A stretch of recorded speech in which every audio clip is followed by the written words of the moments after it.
Salut tout le monde, bienvenue encore une fois dans le backstage de l'entrepreneuriat. Aujourd'hui, qu'est-ce qu'on va faire? On va tasser le rideau de la scène entrepreneuriale, on va aller discuter de ce qui se passe un peu dans les coulisses. Donc, au-delà de ce qui est nécessaire pour être sur la scène entrepreneuriale, d'avoir des compétences en gestion, en ressources humaines, en comptabilité, en finance, de quoi on a besoin d'être, qui on a besoin d'être et de quoi on a besoin quand on se prépare en coulisses. Donc, ce qu'on veut, c'est pouvoir performer sur la scène entrepreneuriale, mais de façon saine, mais surtout de façon pérenne. Mon nom, c'est Catherine Robillard. Je suis une passionnée d'entrepreneuriat et je vous accompagne comme bras droit stratégique à concrétiser vos ambitions. Aujourd'hui, je suis super heureuse de reprendre un peu le flow des entrevues du backstage entrepreneuriat. Aujourd'hui, je reçois un collègue, on va dire ça comme ça. C'est un collègue qui est stratège et mentor, mais il est aussi et surtout conférencier, auteur de livres, de recueils, de blogs, tout ça sous le thème de l'entrepreneuriat. Donc, vous comprenez pourquoi j'avais envie de l'inviter et qu'on va avoir une belle discussion aujourd'hui. Je vous présente Alexandre Vizina. Salut! Bon midi à tous. Bon midi, Catherine, aussi. Bon midi, merci beaucoup d'avoir accepté l'invitation. J'avais vraiment hâte d'avoir cette discussion-là en direct. Évidemment, avec les gens qui nous écoutent, évidemment, vous pouvez commenter ou poser vos questions. Je vais rester à l'affût un petit peu pendant l'entrevue. Alexandre, avant qu'on débute, oui, tu sais, je viens de le dire, tu as écrit beaucoup de livres et j'aimerais ça en nommer quelques-uns pour que les gens te situent. Je suis convaincue que les gens connaissent tes livres des fois puis ils n'ont peut-être pas mis le visage. Donc, c'est important pour moi que les gens sachent que enfin les vraies affaires, ben, ça vient de toi, qui est devenu ultimement une trilogie aussi. Donc, tout ce qui est 2 par 4, c'est ta faute, évolution, marqué au fer rouge et le petit dernier, le petit nouveau, révélation. Donc, c'est des mots qui décrivent un peu ta personnalité. C'est cru, c'est franc, c'est direct, c'est transparent. Fait que ça va être super intéressant d'avoir cette discussion avec toi. Juste avant, parce que oui, on va en reparler de tes livres, j'aimerais savoir quels sont tes premiers souvenirs d'intérêt pour l'entrepreneuriat? Quand est-ce qu'il y a eu des petites graines de sommet là, de cet intérêt-là? Très bonne question. Je pense que c'est la première fois qu'on me pose cette question-là. Ah. Parce que moi, mes parents, c'était des profs, des professeurs au primaire. Fait que moi, j'avais des dictats tous les soirs. Fait que c'est peut-être pour ça que j'écris des livres dorénavant. Mais pourquoi l'entrepreneuriat? Je ne sais pas. C'est plus la gestion qui m'intéressait à la base. Puis j'avais travaillé dans une épicerie un peu comme gérant de fin de semaine quand j'étais aux études. Et de fil en aiguille, je suis allé en administration. Puis quand on est en administration des affaires à l'université, tu apprends à devenir gestionnaire de grandes entreprises. Mm-hmm. Puis à ce moment-là, j'ai compris. Je pense que c'est là les graines qui ont germé, que ça ne me tentait pas de travailler pour les grandes entreprises, mais je voulais avoir un impact marquant pour les propriétaires de petites entreprises. À ce moment-là, je pensais devenir comme un directeur général partagé de plusieurs entreprises. Je ne connaissais pas la consultation. Je ne connaissais pas tout l'univers de l'entrepreneuriat comme aujourd'hui non plus. Fait que je pense que ça a été comme les éléments là, initiaux. OK, good. Puis, tu sais, ça t'a amené graduellement à avoir beaucoup d'expérience. Là, on parle de plus de 15 ans là, en gestion, en consultation, justement. Comment tu arrives à résumer tout ça? Tu sais, y a-tu des phases, y a-tu des étapes, y a-tu des mots, des apprentissages? Tu sais, je te donne ce challenge-là de résumer les dernières années d'expérience. Focus. Un mot. Focus. Non, mais il arrive tout le temps un moment qui vient comme un peu nous chambouler, nous déstabiliser. Dans mon cas, ça a été la mort de ma mère. À 50 ans, elle est décédée. J'avais peut-être 24 ans, 23, 24 ans à ce moment-là. Et ça a créé comme une espèce de wake-up call pour dire, OK, mais qu'est-ce que tu veux faire? Vraiment? Quel impact tu veux avoir? Quelle trace tu veux laisser? Puis c'est un peu à ce moment-là que je me suis fait comme une espèce de, sans dire un plan de vie, là, mais tu sais, une espèce de bucket list de qu'est-ce que je veux avoir accompli. Et étant donné que ma mère est morte à l'âge de 50 ans, je m'étais dit, je veux avoir accompli tout ça à l'âge de 50 ans. Fait que ça m'a permis d'être audacieux, ambitieux, focus, concentré sur mes objectifs, puis avec une volonté de vouloir apprendre très rapidement, autant de l'expérience des autres entrepreneurs que mes propres expériences entrepreneuriales, que l'univers dans lequel on gravite aussi. Fait que, tu sais, accumulation de connaissances, redistribuer aussi, donc transmettre ces apprentissages-là aussi autrement. Il y a une question de rigueur, de discipline, de focus. Fait qu'un seul mot, focus. Oui. Bien, puis c'est un mot quand même ultra puissant. Il y a beaucoup de gens qui n'ont pas nécessairement eu les expériences ou fait cette réflexion-là de dire quel est mon véritable focus? Il y a beaucoup de butinage, hein? Il y a beaucoup de « je pense que c'est ça, j'essaie ça, je cours après telle chose, j'atteins des objectifs. Ah oui, mais c'est pas ça. » Donc, je pense que c'est une chance, en quelque part, quand un entrepreneur touche un peu ce qu'on appelle, moi, ce que j'appelle le fond de la piscine, mais c'est qui nous permet de pouvoir rebondir dans une bonne direction parce que c'est tellement exigeant. Hein? Veux pas, l'entrepreneuriat, c'est quand tu as un focus principal, quand tu as au moins arrimer tes voiles dans une direction clairement établie. Beaucoup plus de chances après ça de mettre... en fait, on met les chances de notre bord de pouvoir y arriver à cette fameuse destination-là. Dis-moi, on connaît un petit peu, comme je mentionnais, un peu ton côté cru, ton côté franc, ton côté franc-parler, on adore ça. Quand tu es devant des entrepreneurs qui ont quelque chose dans le cœur puis qui veulent vraiment y arriver, mais qui ne prennent pas les décisions en conséquence ou qui n'agissent pas, qui ne sont pas nécessairement responsabilisés en conséquence. J'aimerais t'entendre un peu, c'est parce que je m'en ai t'amener sur c'est quoi les pires erreurs que tu vois. Puis en même temps, j'ai envie de t'entendre parler sur qu'est-ce qu'ils viennent chercher. Là. Tu sais, quand tu vois des entrepreneurs qui ont du potentiel de fou, là, répéter les mêmes erreurs constamment, là, puis là, ils cherchent donc bien des solutions, mais dans le fond, c'est in your face. Là. Qu'est-ce que tu vois, qu'est-ce que tu constates, puis qu'est-ce que ça te fait quand les entrepreneurs ne vont pas nécessairement de l'avant avec ce qu'ils ont à faire? Bien, la base, tu sais, souvent les gens, quand ils viennent vers moi, c'est parce qu'ils veulent se faire challenger. S'ils ne veulent pas se faire challenger, s'ils ne veulent pas évoluer, s'ils ne veulent pas aiguiser leurs réflexes d'affaires, ils vont ailleurs. Okay? Avec le temps, il faut éliminer aussi autant de nos clients que des membres de notre réseau, etc., pour rester concentré sur l'essentiel. Donc, je reviens un peu plus à ta question. Moi, ce qui me fait suer réellement, c'est quelqu'un qui demande des conseils ou qui demande de l'accompagnement, en situation de crise ou non, et qui ne passe pas à l'action. Ou qui ne passe jamais à l'action. Tu sais, il y a beaucoup dans la philosophie, dans la réflexion, etc., mais à un moment ou à un autre, il faut passer à l'action, qu'à l'action stratégique, donc en fonction d'un plan, un focus, une orientation. Donc, ça, c'est un des comportements qui me fait le plus suer. Le deuxième, c'est un entrepreneur qui vient vers moi uniquement lorsqu'il est en situation de détresse. Parce que mes meilleurs clients sont proactifs. Avec eux autres, on travaille régulièrement, tous les mois, des fois, tous les trimestres, mais orienté, puis on règle, on fait des ajustements, mais on va vers l'avant. C'est toujours positif. Ça arrive un moment qu'il y a un défi, puis là, c'est normal qu'ils soient en détresse, etc., puis que je l'accompagne là-dedans. Donc, je l'accompagne pour le meilleur et pour le pire, un peu comme un mariage. Sauf que quand c'est des entrepreneurs qui viennent une fois par année, uniquement quand ils sont en détresse, puis tu le sais que tu as déjà eu cette conversation-là avec, tu as déjà donné des pistes de solutions, ou tu l'as mentionné tantôt, dans mes livres, là, il y en a plein d'affaires. Fait que tu peux aller chercher les solutions directement là-dedans, mais là, quand tu es dans la merde, tu m'appelles, uniquement quand tu es dans la merde, il n'y a rien de le fun, il n'y a rien de positif. Tu sais, je les accompagne quand même, mais c'est pas plaisant de travailler avec un entrepreneur qui est uniquement en mode réactif. C'est pas pour rien que depuis des années, je parle de proactivité, être proactif en affaires. Lorsque j'étais impliqué dans la clinique d'accompagnement entrepreneurial, notre slogan, c'était aider les entrepreneurs de basculer de la réactivité à la proactivité. C'est pas pour rien.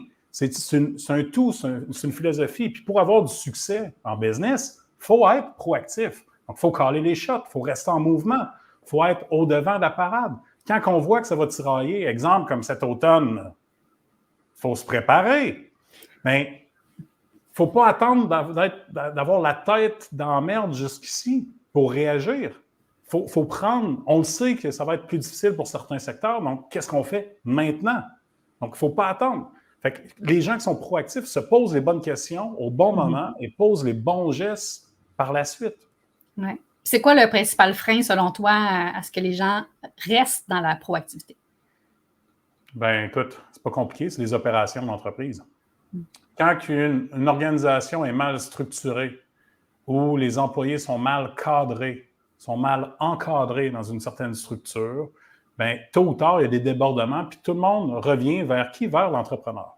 Donc, si on n'a pas créé une culture d'autonomie, une culture axée sur une rigueur, une structure, bien, on est toujours à régler les urgences de tout le monde. Donc, il faut favoriser, donc il faut coacher notre gang pour qu'ils prennent des décisions. Il faut établir les limites, les paramètres pour que notre équipe puisse opérer des processus avec rigueur. Donc, ça fait partie de la recette. Sinon, ils reviennent toujours vers l'entrepreneur. Puis un entrepreneur qui ne fait que répondre constamment aux employés, aux clients, etc., que tout vient vers lui, mais tôt ou tard, il tombe dans un mode réactif, un mode pompier, puis jusqu'à un certain point, un mode poule pas de tête. Parce que tu cours à gauche puis à droite, puis tu n'as pas le temps de prendre le pas de recul nécessaire pour prendre les bonnes décisions. Absolument. C'est tellement un point important ce que tu dis parce que c'est ce que je constate aussi, moi aussi au quotidien. C'est tout le temps une question de réactivité, proactivité et de comment s'amener à ne pas, oui, à basculer, mais surtout à ne pas retourner, mettre les balises, puis mettre des red flags aussi pour être capable de s'attraper au vol quand on sent qu'on s'en va dans la réactivité. Super important. Dis-moi, j'ai l'impression un peu que je vais te faire choisir parmi tes enfants, mais quel livre tu suggérerais dans l'ensemble de ton œuvre jusqu'à maintenant pour quelqu'un qui aurait envie d'exercer cette proactivité-là, de mettre les choses en place? Un petit peu de tout. Je pense que c'est la trame qui est dans tous tes livres. Oui, exactement. Mais tu sais, c'est sûr que la séquence... Je vais y aller autrement. Enfin, les vraies affaires, ma première trilogie, c'est vraiment short and sweet, une page, un thème, un chapitre. C'est ça. Fait que tu sais, c'était beaucoup fait pour des nouveaux entrepreneurs. Tu sais, le 0 à 2 ans, travailleurs autonomes qui veulent avoir un quickie rapide pour mettre en place. Tu vires là-dedans, c'est comme une mini-bible d'affaires. Tu choisis une chose, tu le mets en application, tu as un impact. Fait que, tu sais, ça, c'est pour les plus petites entreprises. Je te dirais qu'à partir de, excusez, de 2 par 4, c'est de ta faute, évolution. Là, on s'adressait plus à des gestionnaires, des entreprises aussi 5 à 20 et plus. Mais tu sais, il y a un focus quand même sur 5 à 20 employés qui était un peu plus prononcé dans ces livres-là. Ensuite, Révélation, ben là, c'est plus un livre c'est un livre exclusif, il y a uniquement 250 copies, puis il n'y en aura jamais d'autres copies, donc c'est vraiment spécifique, unique. Et dans ce livre-là, c'est vraiment plus pour ceux qui ont vécu plusieurs choses en affaires, puis qui veulent aller finalement un peu plus loin. Tandis que Marqué au fer rouge, c'est vraiment un livre d'histoire. Fait qu'une entreprise qui vit des difficultés, qui lit Marqué au fer rouge, il y a une vingtaine d'histoires d'entrepreneurs du Québec qui ont passé au travers des situations qui peuvent arriver à tout le monde. Fait que, puis les leçons d'affaires à en tirer. Donc, ça permet d'avoir un pas de recul et de dire, OK, il y en a qui ont vécu des choses bien pires que moi, finalement, au global, et voici comment ils s'en sont tirés. Donc, ça nous permet de trouver, de vivre ces challenges-là, mais de trouver des solutions, des alternatives qui sont différentes. Donc, ça dépend. Ouais. La réponse poche, c'est ça dépend de où est-ce que l'entrepreneur est rendu dans son cheminement. Si c'est un entrepreneur qui est déjà proactif ou qui cherche à être plus proactif, c'est sûr que 2 par 4, c'est de ta faute. C'est de ta faute pour l'instant. C'est le livre que les entrepreneurs considèrent comme le plus percutant des miens. C'est assez responsabilisant. Bien, exactement, parce que c'est l'objectif. C'est de dire, écoute, presque tout ce qui... Tu sais, ton attitude, c'est... T'en es responsable, mais après ça, tu es responsable de tes faits et gestes, de t'adapter ou non, dépendamment des situations. Donc, regarde-toi dans le miroir, puis fais les ajustements nécessaires si tu veux changer les choses au niveau de ta business. Tu sais. Absolument. Puis, dis-moi, Alexandre, toi, dans ton univers en tant qu'entrepreneur, là, c'est qui tu regardes avec admiration? C'est qui les entrepreneurs, peut-être au Québec, peut-être ailleurs, qui vraiment qui t'inspirent? Je te dirais qu'historiquement, pour son sens de la business puis son sens de la pureté, au niveau de sa production des produits, Steve Jobs. Au niveau personnel, c'est un trou de cul. Là, OK? Je vais le dire de même. Il n'est plus là pour se défendre, là, je comprends, mais lisez sa biographie puis vous allez comprendre. Mais au niveau de la pureté, Richard Branson, aussi de Virgin, PDG de Virgin, super impressionnant. Tu sais, il a rendu des centaines de personnes millionnaires en investissant dans certaines business, etc. Donc, je l'apprécie particulièrement. D'un côté plus cru, que j'apprécie particulièrement, Kevin O'Leary, notre cher Canadien, Kevin O'Leary, qui a investi dans plusieurs entreprises aussi. Je pense qu'il est encore à Shark Tank aux États-Unis. Il était à Dragon's Den à l'époque. Ouais. Super, tu sais, il n'a pas peur de dire, OK, c'est un personnage, lui, là, aussi là-dedans, mais tu sais, il y a une ligne qui est quand même assez juste, puis il m'a quand même influencé avec le temps dans ma carrière, ou surtout au début de ma carrière, parce que je pensais beaucoup comme lui sur plusieurs éléments. Mais après ça, tu sais, c'est comme un ensemble d'interactions avec plusieurs personnes qui fait en sorte que je ne suis pas capable de nommer une personne, exemple, au Québec, mais que, tel entrepreneur, il y a telle petite affaire que j'apprécie. tel entrepreneur, telle affaire. Puis au fur et à mesure, on intègre un peu ces éléments-là. Une question souvent que je pose aux entrepreneurs, c'est exactement celle-là. Qui tu apprécies? Pourquoi tu les apprécies? Pourquoi tu les admires? Souvent, c'est en fonction des traits de caractère ou des comportements. Puis on va en chercher un peu partout, puis on se forge notre propre identité. C'est souvent des gens qui ont c'est souvent des aptitudes qui nous décrivent nous-mêmes, mais qu'on n'ose peut-être pas mettre de l'avant. Donc, ou affirmer. Ouais. Ou affirmer aussi. Donc, exact. C'est super important. Oui, absolument. Dis-moi, compétition, ou ce que le nouveau mot, la coopétition. J'aimerais t'entendre un petit peu là-dessus. Pour moi, c'est simplement une façon de mieux se positionner. Hein? La compétition en affaires, c'est riche, puis Comment toi, tu perçois la compétition? Qu'est-ce que tu dis à des gens qui sont très stressés en lien avec ça, qui sont dans des domaines très compétitifs où ça joue du coude puis que le marché est serré? Comment toi, c'est quoi ton discours par rapport à ça? J'ai 2 discours qui vont en opposition. Ça fait bizarre, hein? On est tous des êtres de paradoxe. Donc, le premier étant, il faut être paranoïaque, okay, avec la compétition. Juste pour dire, il faut regarder qu'est-ce qu'ils font, pas pour en devenir malade, mais toujours regarder nos compétiteurs directs, qu'est-ce qu'ils font, ceux qui influencent le marché aussi, pour voir l'orientation que ça prend, pas pour les copier, parce que copier quelqu'un, c'est une stratégie d'amateur, c'est une stratégie de lâche. Mais pour s'inspirer, puis voir, puis pour pouvoir se distinguer. Donc, trouver notre voie, trouver notre chemin, qui crée vraiment une distinction réelle avec cette compétition-là. Donc, ça, c'est mon premier discours. Donc, il faut chercher à se distinguer, mais il faut les regarder, il faut voir qu'est-ce qu'ils font pour pouvoir se distinguer. Oui. Donc, première chose. Deuxième élément, les compétiteurs, pour moi, c'est des partenaires potentiels jusqu'à preuve du contraire. Donc, fait qu'il faut rester ouvert. Puis là, il arrive une situation, il arrive quelque chose qui amène une confrontation. Bien là, ce n'est plus des partenaires potentiels. Mais sinon, ça reste qu'il y a un potentiel de partenariat. Il faut juste trouver à bien le faire. Puis si on est bien distingué, on est distinctif, mais c'est beaucoup plus facile d'arriver avec une offre ou quelque chose qui peut devenir intéressant. Trouver la complémentarité à ce moment-là entre les deux univers. Mais écoute, c'est fou, puis je souris puis je ris un peu parce que tu as tellement les mêmes mots et la même description que moi par rapport à ça. Puis pour ceux qui connaissent mon histoire, j'ai dû fermer une entreprise, moi, suite à un compétiteur qui est venu s'installer. Donc, beaucoup de gens pensent que pour moi, la compétition, ça m'a marqué au fer rouge et que puis que je suis peut-être un peu plus sensible en lien avec ça. Mais au contraire, mon Dieu, je tends constamment des perches à des gens qui ont la même clientèle cible que moi parce que je me dis, mon Dieu, coopérons, trouvons une façon d'opérer ensemble pour répondre aux besoins du marché. C'est ma vision des choses par rapport à la compétition aussi. Ta vision au niveau de l'intelligence artificielle, c'est pour le meilleur ou pour le pire? Bien, ça va être pour le meilleur. Ouais. Mais c'est pas encore proche d'être rendu là. Okay? Il y a beaucoup d'initiatives, il y a beaucoup de choses. Il y a des choses que je voulais investir aussi que je n'ai pas faites finalement.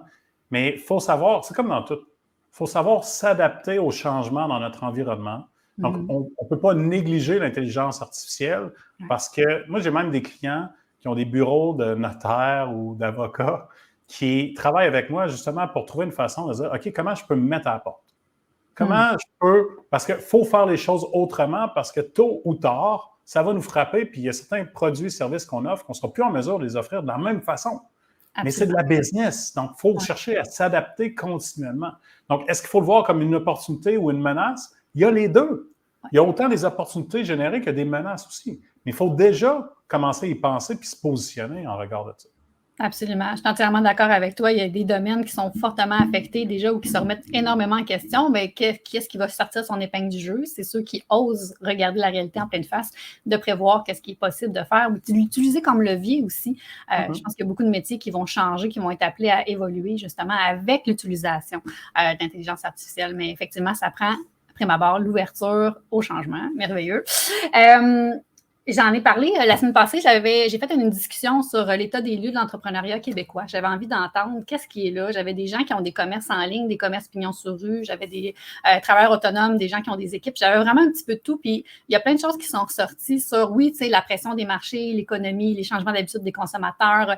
Il se passe énormément de choses, mais en gros, tout comme il s'est passé énormément de choses il y a 20 ans, l'économie, les affaires changent et évoluent, évidemment. J'aimerais ça t'entendre avec les mouvements qu'on vit présentement, de quoi l'entrepreneuriat au Québec a besoin? Bien, la même chose que tout le temps. Puis tu sais, on peut être dans une zone ou une situation de turbulence économique, mais même à ça, il y a des cycles économiques, hein? Puis les cycles reviennent régulièrement. Donc, il n'y a aucune surprise qu'il y ait des défis dans certains secteurs ou dans d'autres. Donc, une fois que ça c'est dit, je l'ai dit aussi tantôt, il faut chercher à continuellement s'adapter. Donc, si on reste figé dans un statu quo, puis on ne veut pas changer, puis on fait une résistance, c'est sûr que dans 2, 3, 5 ans, on n'est plus là. Mais c'est vrai pour l'ensemble des business qui démarrent au Québec, en tout temps. Tu sais, selon les statistiques là, au Québec, c'est une entreprise sur 2 qui démarre qui atteint les 2 ans d'opération. C'est 1 sur 3 qui atteint les 5 ans, puis c'est moins de 1 sur 10 qui atteint les 10 ans. Bon, là, il y a plein de choses qui expliquent les facteurs, je ne veux pas rentrer là-dedans. Sauf que faut s'adapter, il faut s'ajuster. Donc, qu'est-ce qu'il faut faire maintenant? Dire qu'il faut s'adapter, c'est facile. Mais comment s'adapter? C'est là le défi. C'est là qu'il faut trouver notre pépite d'or. Il faut revenir à nos zones d'excellence, dans quoi qu'on est bon, notre équipe, dans quoi qu'on est bon, quel produit, service qui marche bien, qu'est-ce qu'on pourrait développer, revalider le pouls de notre clientèle, qu'est-ce qu'ils ont de besoin, anticiper leurs besoins pour pouvoir investir à la bonne place. Donc, ça fait partie des éléments qui sont clés présentement. Et il y a un autre point à ne pas négliger, la diversification. Se diversifier, ce n'est pas s'éparpiller. Ouais. Donc, se diversifier, il faut le faire de façon intelligente. Pas essayer de tirer à gauche puis à droite. On peut diversifier notre offre, on peut diversifier nos produits, on peut diversifier nos activités entrepreneuriales, mais il faut voir, il faut calculer, il faut regarder qu'est-ce qui va être le plus simple. Donc, au lieu de tout faire en même temps, puis d'avoir un focus sur c'est quoi ta vision, c'est quoi ta mission. Souvent, là, quand on demande ça à un entrepreneur, il n'y a aucune idée. Là. Une petite entreprise, il n'y a aucune idée de c'est quoi sa vision. Donc, qu'est-ce qu'il veut vraiment, c'est quoi ses aspirations, qu'est-ce qu'il veut vraiment atteindre. Donc, tant que ça, c'est pas clair, c'est sûr qu'on court comme une poule pas de tête ou comme un chien qui court après sa queue. Là. Donc, il faut revenir à la base, reclarifier ces éléments-là, investir intelligemment. Puis en situation économique incertaine, bien, c'est le temps de rationaliser. C'est le temps de faire des changements, faire du ménage, puis de passer à l'action sur des éléments qu'on laisse traîner depuis un bout de temps. Donc, il faut s'adapter, il faut se diversifier, puis il faut le faire de façon intelligente. Puis, qui peut aider au Québec? On pourra en parler longtemps là, sur les réseaux de support, les réseaux de soutien. Je sais que tu as une belle expérience en lien avec ça. Donc, où est-ce que tu diriges les entrepreneurs, les dirigeants d'entreprise qui sont face à tout ce qu'on a discuté jusqu'à maintenant, sont proactifs, ils veulent prendre des actions en proactivité? Tu les diriges où? Ça dépend de leur budget. S'ils n'ont pas d'argent, ils n'ont pas de budget pour le faire, mais il y a plein d'organismes de développement économique partout au Québec, dans toutes les MRC, dans toutes les villes, qui peuvent donner un coup de main ou au moins un support minimum. Sinon, il y a de la formation qui est offerte un peu partout aussi au Québec. Ensuite, il y a du mentorat d'affaires qui peut venir donner un coup de main. Mais ça ne vient pas aider sur le comment. Donc, se faire poser les bonnes questions puis trouver des alternatives, des solutions, Catherine, on n'a pas le choix de les référer vers des gens comme toi et moi. Donc, il faut revenir. Non, mais sérieusement, il y a plein d'opportunités d'évolution entrepreneuriale. Donc, il faut valider avec qui on peut travailler réellement. Donc, il y a certains entrepreneurs qui viennent vers moi que je vais travailler avec eux. Il y en a d'autres que je vais référer pour X raisons. Il y en a qui ont un fit. Est-ce que ça fit avec nous? Donc, à chaque fois qu'on regarde si on est un entrepreneur puis on veut se faire accompagner, la question clé qu'on devrait se poser, il y en a plusieurs, mais la première, c'est quoi l'historique de cette personne-là? C'est quoi son track record? Est-ce qu'il a aidé des entreprises similaires à la mienne ou est-ce qu'il a déjà intervenu? Est-ce qu'il en a vu d'autres, oui ou non? Donc, la première chose. Ensuite, y a-t-il un fit? Est-ce qu'on sent que c'est réciproque? Est-ce qu'on sent que c'est uniquement du transactionnel ou il y a vraiment un aspect relationnel qui vient là-dedans aussi? Puis après ça, bien là, c'est sûr, ça dépend de notre budget. Mais il y a plein de façons de se faire aider. C'est pas pour rien que j'écris des livres.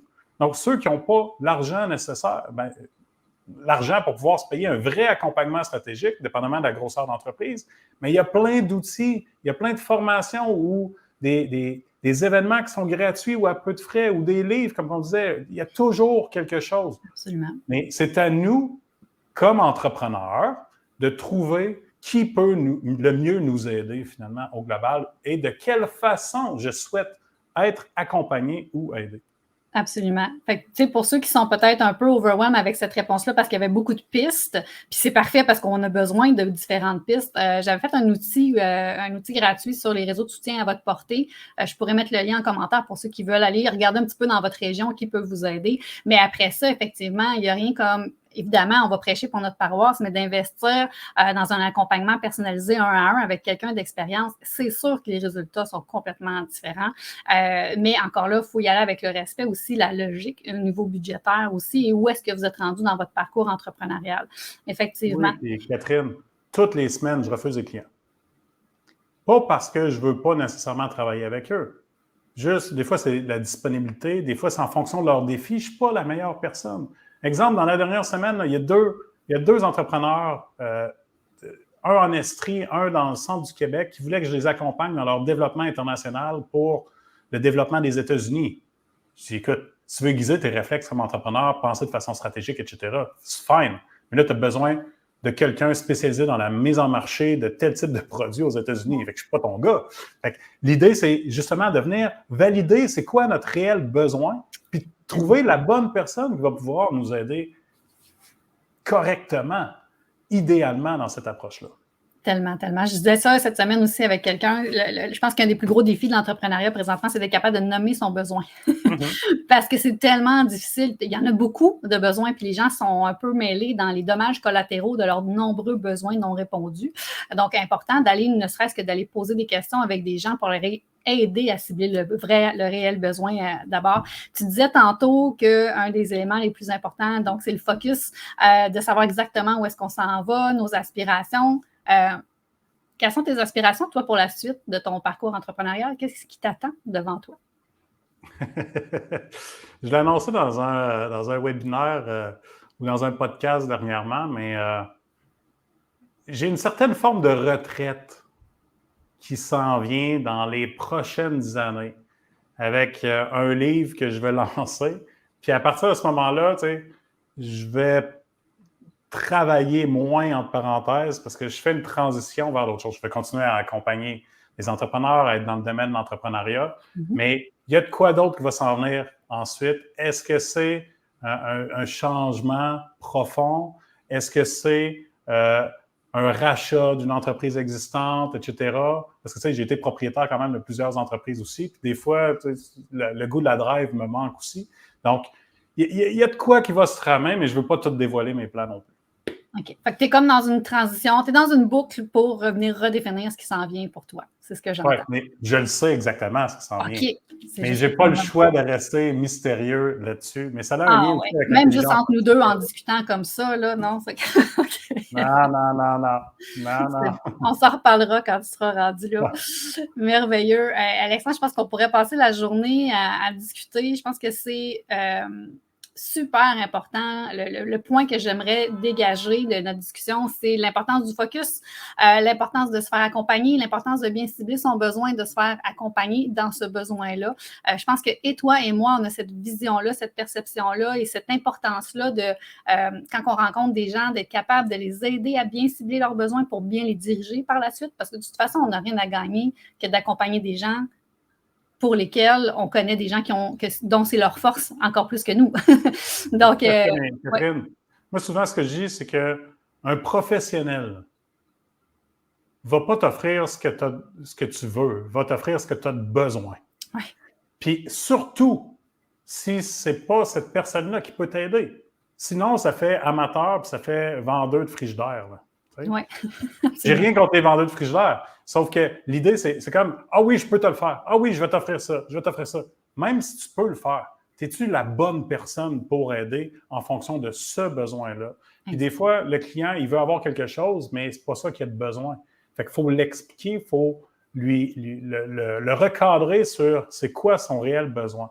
Parce que comme tu l'as mentionné, Catherine, c'est rare que le client, l'entrepreneur, sait exactement ce dont il a besoin. Puis c'est notre job de le recadrer. Exact. En terminant, de quoi Alexandre Vézina a besoin, justement, pour aller vers cette suite mystérieuse-là? Absolument rien. Ça fait bizarre, mais je suis déjà bien entouré, je suis déjà accompagné, mais j'ai beaucoup d'annonces qui vont se faire dans les prochains mois au niveau de certains partenariats. avec l'Europe aussi. Un nouveau livre. J'ai un nouveau livre édité par Béliveau Éditeur, la réécriture complète de 2x4. Donc, un nouveau 2x4 qui s'en vient au mois d'octobre aussi. Fait que, est-ce que j'ai besoin réellement de quelque chose? Pas nécessairement. C'est plus aux gens de découvrir cet univers entrepreneurial-là qui est fantastique, qui est intéressant, puis surtout que les entrepreneurs découvrent vraiment ce qui les fait vibrer, puis puissent passer au travers des défis qu'ils ont. Je ne pouvais pas parler mieux. Comme pour mettre fin à l'entrevue, je pense que c'est merveilleux. Effectivement, on souhaite à tous les entrepreneurs de trouver leur zone de génie, effectivement, mais surtout de qu'est-ce qui les fait vibrer dans le niveau de l'impact, de la contribution qu'ils veulent avoir, de se faire accompagner pour aller chercher cet accomplissement-là, en fait, qu'ils désirent. Merveilleux. Je te remercie énormément, Alexandre, pour ton temps. La discussion était vraiment très riche, très intéressante. J'espère que tout le monde... j'ai vu qu'il y avait des gens là, pendant toute l'entrevue, il y a quelques commentaires aussi, je vais aller voir. Je vais mettre évidemment tous tes liens où les gens peuvent aller chercher l'information, peuvent aller découvrir tes livres. Je vais mettre ça tout en commentaire aussi. Je te remercie infiniment. On te souhaite tout ce dont tu as besoin, même si tu ne sembles pas avoir besoin de rien pour la suite. On te le souhaite. Puis, on a bien hâte de voir tous tes projets mystérieux aussi prendre place sur la scène. On va aller regarder ça, c'est sûr. Merci, Catherine. Ça a été un plaisir. Merci à toi. Merci tout le monde d'avoir été là. Restez à l'affût. Il y a d'autres entrevues du backstage de l'entrepreneuriat qui s'en viennent. N'hésitez pas à tendre des perches, que ce soit à des collègues entrepreneurs, que ce soit auprès de votre MRC, développement économique local. Si vous avez des questions ou des besoins, tendez la perche. Il y a des gens qui sont là pour vous. À bientôt.